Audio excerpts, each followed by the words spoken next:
Bismillahirrahmanirrahim. Assalamualaikum warahmatullahi wabarakatuh. Ya, apa kabar anak-anak sekalian? Semoga selalu sehat ya. Alhamdulillah pada hari ini kembali berjumpa bersama Bu Uki ya. Kali ini dalam pelajaran riset gitu ya. Setelah kemarin kalian menjalankan ulangan harian bersama gitu ya. Hari ini kita akan kembali belajar. Nah, pada pertemuan yang lalu kalian sudah belajar bersama Pak Fariza mengenai metode penelitian, tapi baru pengantarnya. Nah, pada hari ini gitu ya, insya Allah Bu Uki akan bersama-sama dengan kalian lebih ke teknis menulis metode penelitian. Nah, tak terasa ya anak-anak semua bahwa perjalanan daring kita sudah cukup lama gitu ya. Kita sudah mengenal mulai dari perkenalan riset gitu ya, menemukan ide-ide hebat. Kemudian bersama Bu Riri juga menulis ide menarik dari struktur karya ilmiah. Kemudian Pak Fariza submateri referensi. Kemudian ada lagi dari Bu Uki menulis bab 1, bab 2 dari Bu Riri, dan bab 3 dari Pak Fariza. Nah, pada hari ini kita akan melanjutkan ya video berikutnya, yaitu video yang ke-7 gitu ya. Kita akan berlatih menulis metode penelitian. Oke, sebelum memulai gitu ya, Bu Uki kembali mengulang apa yang sudah disampaikan Pak Fariza kemarin gitu ya. Nah, dalam metode penelitian itu tersirat pesan bahwa penelitian yang dilakukan itu sudah terencana dan terlaksana dengan baik kayak gitu ya. Jadi adanya metode penelitian itu akan ngasih gambaran loh ke orang-orang kalau penelitian ini udah siap loh dilakukan kayak gitu ya, karena sudah ada metode penelitiannya gitu ya. Nah, ini yang membedakan kegiatan penelitian dengan kegiatan yang lain. Nah, seperti yang kalian tahu juga gitu ya, ruang lingkup penelitian itu biasanya dibagi menjadi 2 jenis. Ada penelitian MIPA atau teknik, kemudian ada penelitian sosial gitu ya. Oke, di metode penelitian gitu ya, kita flashback materi yang kemarin lagi gitu ya. Ada jenis dan desain penelitian, kemudian ada waktu penelitian, ada tempat penelitian, populasi dan sampel penelitian gitu, teknik dan instrumen pengumpulan data, dan yang terakhir ada teknik analisis data gitu. Jadi sebenarnya ini adalah hal-hal yang tercakup dalam metode penelitian ya, tapi dalam praktiknya itu kadang-kadang ada yang memakai semuanya, ada juga yang memakai sebagian gitu. Jadi untuk karya tulis 1 dan 2 yang lain itu biasanya berbeda-beda. Bedanya kenapa Bu? Tergantung dari permintaannya. Permintaannya tuh maksudnya apa? Misalkan kita mengikuti suatu lomba. Nah, lomba tersebut pasti punya format kan. Nah, apa-apa aja yang ditulis dalam metode penelitian pasti ngikut apa yang kemudian tercantum di teknis panduan lomba gitu.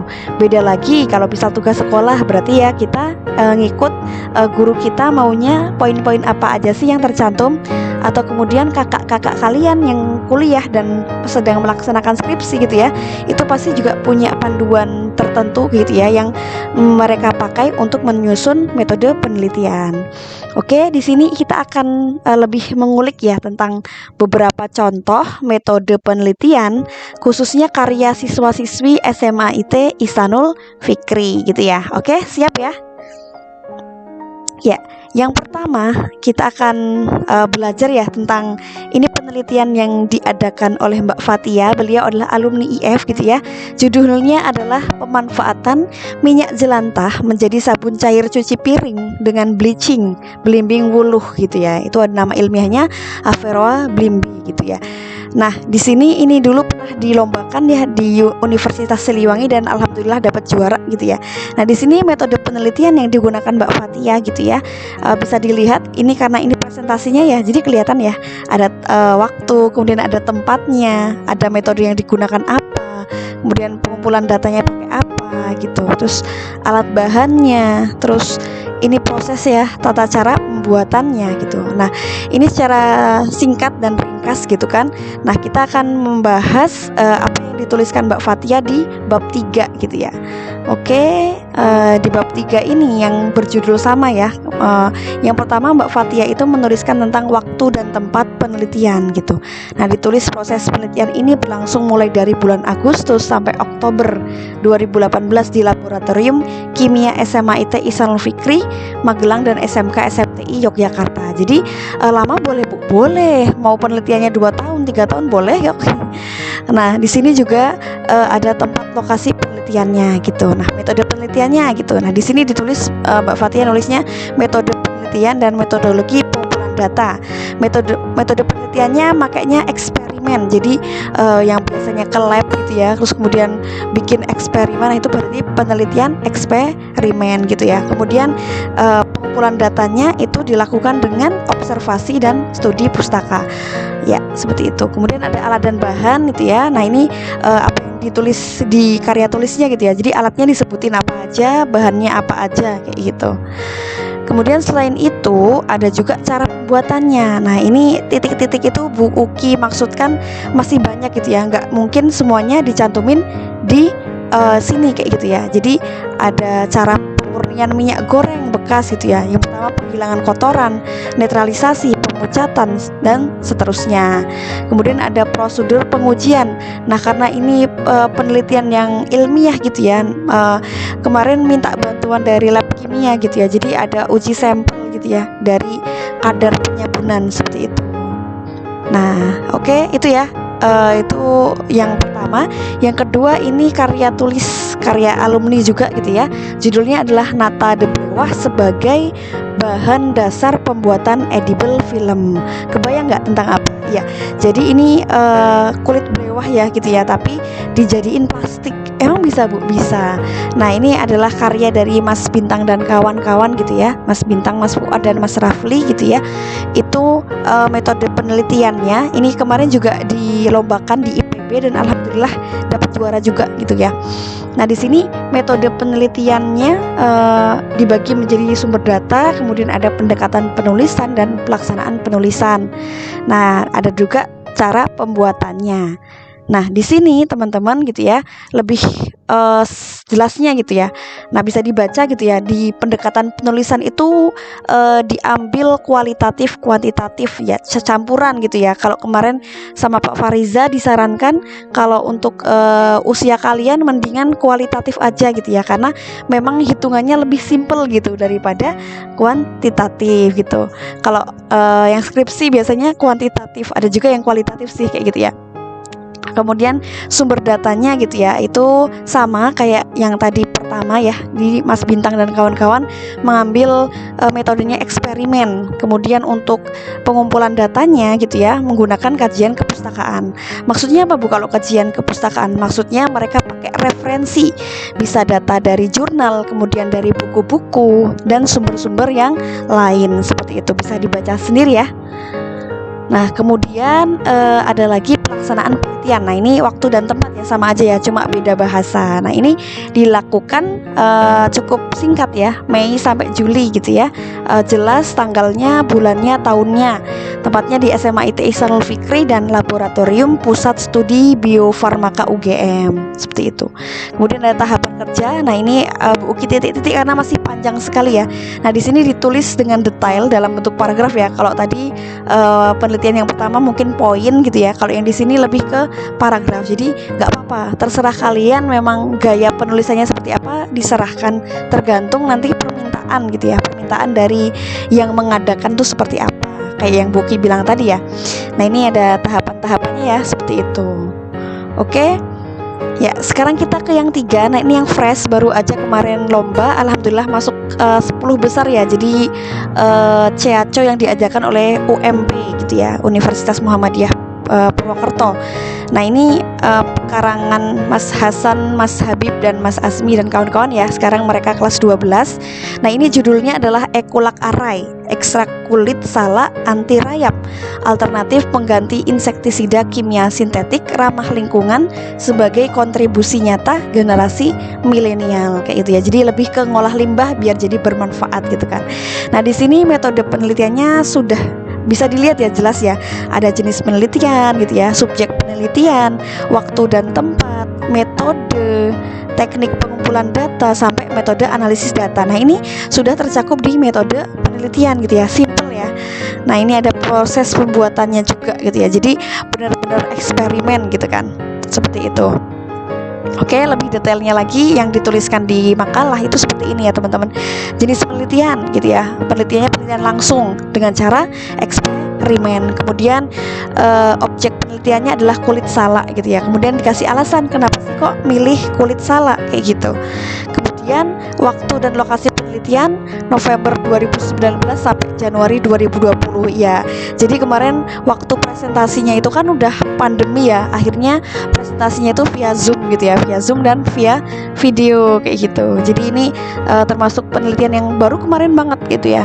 Kemudian metode penelitian gitu ya. Penelitian ini menggunakan eksperimental laboratorik dengan 3 kali pengulangan. Maksudnya gimana Bu? Maksudnya eksperimen terus pengulangannya sebanyak 3 kali gitu. Nah, di sini kemudian ada alat dan bahan juga, bisa dibaca sendiri ya. Jadi benar-benar ditulisin alatnya apa, bahannya apa, terus ini alat untuk uji bahan, kemudian ini alat untuk perbandingan pengujian seperti itu. Next, prosedur kerja. Jadi ini prosedur kerjanya benar-benar ditulisin ya. Yang pertama kulit buah kemudian ditimbang terus dipotong seperti itu, kulit salaknya ya dikeringkan gitu ya. Kemudian ada teknik pengumpulan data gitu ya. Datanya itu dengan teknik studi dokumenter. Ini sama aja sih sama kajian pustaka ya. Seperti itu, karena menggunakan data-data dari jurnal juga seperti itu. Kemudian ada dokumentasi gitu ya. Kemudian ada metode analisis datanya gitu ya. Itu digunakan deskriptif dan kualitatif kayak gitu. Deskriptif itu melakukan interpretasi terhadap data-data yang diperoleh gitu. Oke. Nah, selanjutnya itu tadi penelitian MIPA, tapi Bu Uki yakin walaupun teman-teman ada yang dari jurusan IPS, tapi kalau untuk usia anak SMA itu kebanyakan ngambilnya emang penelitian MIPA gitu ya, penelitian yang eksperimen gitu. Nah, ini ada satu contoh, sebenarnya masih ada contoh yang lain gitu ya.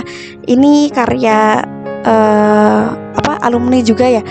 Potret Bapak Rumah Tangga di Desa Bulan, Kecamatan Selopampang, Kabupaten Temanggung. Kajian gender terhadap peralihan peran dan keharmonisan keluarga tenaga kerja wanita. Nah, ini pendekatan penelitiannya kualitatif, tekniknya kemudian ada observasi, dokumentasi, wawancara. Nah, ini bedanya dengan penelitian MIPA ya. Jadi kalau sosial itu lebih ke kayak observasi, dokumentasi, wawancara gitu kan. Nah, ini ada prosedurnya juga gitu ya. Jadi persiapan penelitian itu gimana aja sih gitu ya. Jadi menyusun pedoman wawancara gitu ya, persiapan, kemudian janjian sama klien kapan jadwal wawancaranya, sampai pada akhirnya tahap pelaksanaan penelitian. Nah, metode analisis datanya ada 3 ya, ada reduksi data, penyajian data, dan penarikan kesimpulan atau verifikasi kayak gitu. Nah, itu contoh dari penelitian sosial ya. Sebenarnya masih ada banyak banget, tapi nggak apa-apa gitu ya. Nanti bisa kita bahas lebih lanjut lagi. Nah, terakhir gitu ya, di akhir penghujung video ini Bu Uki mau ngasih info gitu ya, bahwa sebentar lagi alias pekan depan itu teman-teman bakalan ada yang namanya Stadium General Riset gitu. Apaan Bu? Insya Allah acaranya seru banget, temanya peneliti muda inspirasi bangsa. Insya Allah akan dilaksanakan Selasa tanggal 17 November 2020 gitu ya, jam 1 sampai selesai. Jadi nggak nabrak KBM ya. Setelah kalian KBM, sholat zuhur, makan, terus nanti kita webinar gitu ya. Insya Allah akan dibersamai dengan materi yang luar biasa, tapi kita rahasiakan dong nanti biar kejutan ya. Nanti insya Allah via Zoom gitu ya. Nah, ini khusus untuk kelas 10. Nah, masih ingat juga tugas yang diberikan sebelum UHB ya.